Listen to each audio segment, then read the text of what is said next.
திருவள்ளுவரின் வழியில் வாழ்ந்து வாழ்வின் உன்னத நிலையினை அடைய திருக்குறளோடு நாம் என்னும் இந்த நிகழ்விலே இணைந்திருக்கின்ற உங்கள் அனைவருக்கும் முதற்கண் வணக்கம். குறள் எண் 1029, அதிகாரம் குடிசெயல் வகை.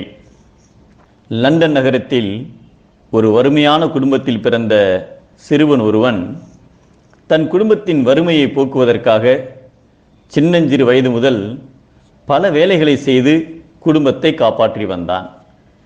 அச்சிறுவன் இளைஞனாக வளர்ந்த நிலையில் மன இறுக்கத்தால் மிகவும் அவதிப்பட்டு வந்தான். இனம் புரியாத சோகம் ஒன்று அவனை ஆட்டி படைத்தது. மகிழ்ச்சி என்பது அவனை விட்டு எங்கோ தொலைதூரத்தில் மறைந்து போயிருந்தது. இத்தகைய பிரச்சனைகளால் அவதிப்பட்டு வந்த அந்த இளைஞன் ஒரு நாள் மனநல மருத்துவர் ஒருவரிடம் சிகிச்சை பெற வந்தான்.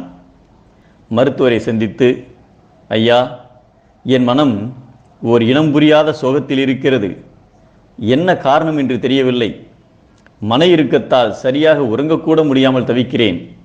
நீங்கள்தான் தகுந்த சிகிச்சை அளித்து இதனை போக்க வேண்டும் என்றான். அவனை பரிசோதித்த மருத்துவர், உங்கள் உடலில் எவ்வித கோளாறும் இல்லை, ஆனால் மனம்தான் சோகத்தின் அழுத்தத்தால் மிகவும் பாதிக்கப்பட்டிருக்கிறது.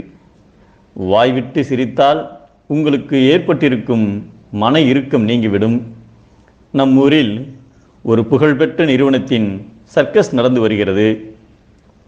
அந்த சர்க்கஸில் கோமாளி ஒருவனின் வேடிக்கைகள் இடம்பெறுகின்றன. அவனது செயல்கள் பார்ப்பதற்கு மிகவும் வேடிக்கையாக இருக்கிறது. அங்கு சென்று நீங்கள் அந்நிகழ்ச்சியை பார்த்தால் வாய்விட்டு சிரிப்பீர்கள்.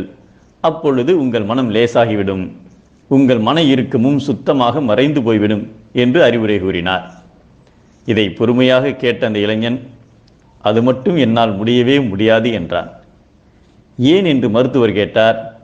அதற்கு அந்த இளைஞன், அந்த கோமாளி வேறு யாரும் இல்லை, அது நான் தான் என்று கூறினான். தன் கண்ணீரை மறைத்து உலகிற்கு புன்னகையை பரிசீலித்த உலக புகழ்பெற்ற நகைச்சுவை நடிகர் சார்லி சாப்ளின் தான் அந்த இளைஞன். குடும்பத்திற்கு குற்றம் வராதபடி காக்கும் முயற்சி உடையவனது உடம்பு துன்பத்தை தாங்கிக் கொள்ளவே பிறந்ததாக போற்றப்படும் என்பதை இடும்பைக்கே கொள்கலம் கொல்லோ, குடும்பத்தை குற்றம் மறைப்பான் உடம்பு என்கிறார் நம் தெய்வப்புலவர் திருவள்ளுவர். துன்பத்தில் கலங்கினால் குடும்பம் தாழும், துன்பம் தாங்கினால் குடும்பம் தழைக்கும். மீண்டும் அனைவருக்கும் நன்றி, வணக்கம்.